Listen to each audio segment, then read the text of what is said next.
Hey there, my name is Arvind. Welcome to my new channel. Now, if you have a similar background like mine, if you are from a middle class background with not such a privileged upbringing in terms of wealth, uh, one thing would be common between us would be that, a house is considered to be a sign of respect, stability, and having achieved something in life.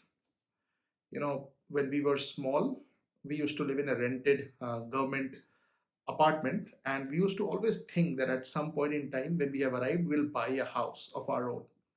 It was always beyond our means in those days, but at some point in time we were able to achieve it. I believe the same feeling may apply for a lot of people in India, where buying a house is considered to be something of social prestige. But have you ever wondered, like, what is the criterion you must judge yourself on to decide whether uh, you are able to afford a home? So, to be able to check whether you can afford a home or not, there is a simple rule in finance which is said to be the 5 20 50 rule. Now, these three numbers that I talked about, they can be tweaked as per your current specification or as per your current requirement. Now, what does this 5 stand for? So, for example, if you are buying a house worth 1 crore, it essentially means that, if your salary is, for example, 20 lakhs in a year, and I'm not talking about your salary only, it's about your family income. Like, for example, you are earning 10 lakhs and your spouse is earning another 10 lakhs. So, essentially, together, the income generated by both of you is around 20 lakhs. So the house that you must target with an annual family income of 20 lakhs should not be more than 5 cross this annual family income. That is, if your annual family income is around 20 lakhs, you should not be targeting a house that costs more than a crore. Coming to the second number, which was 20.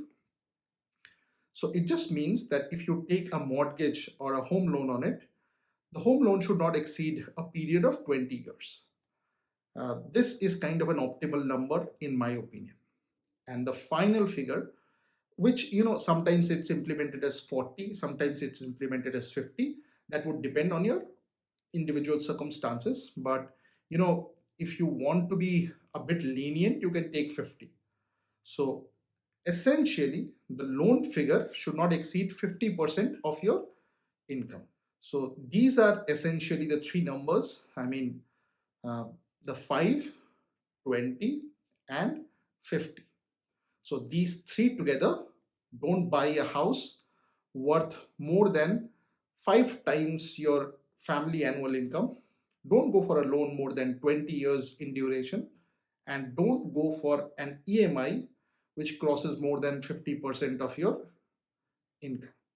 So, this, if you follow this rule or if you follow this uh, set of numbers, what will happen is your purchasing decision of a house would allow you a kind of a leeway even in bad times. So for example, you may be hearing right now that people are losing their jobs in tech sector specifically.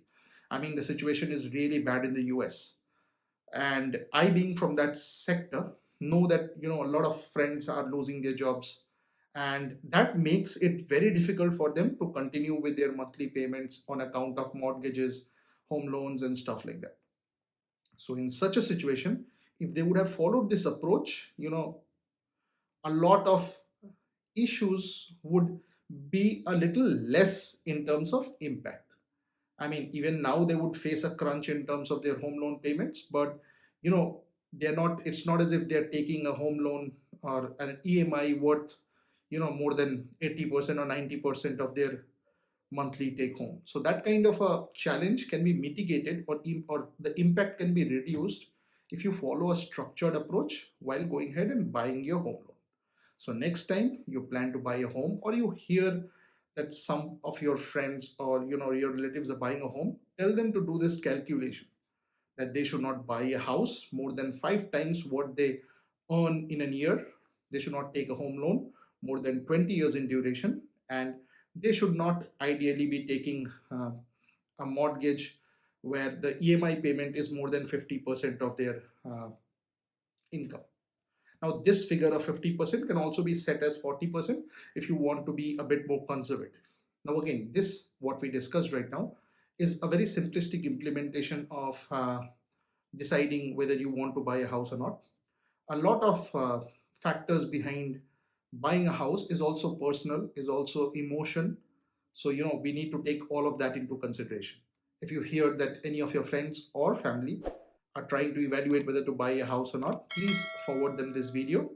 And if you have benefited from what you're seeing on this channel, please like this video, hit the subscribe button, click on the bell icon, and please let us know in the comments if you have ever bought a house and what are the considerations that you had in mind while trying to purchase the house.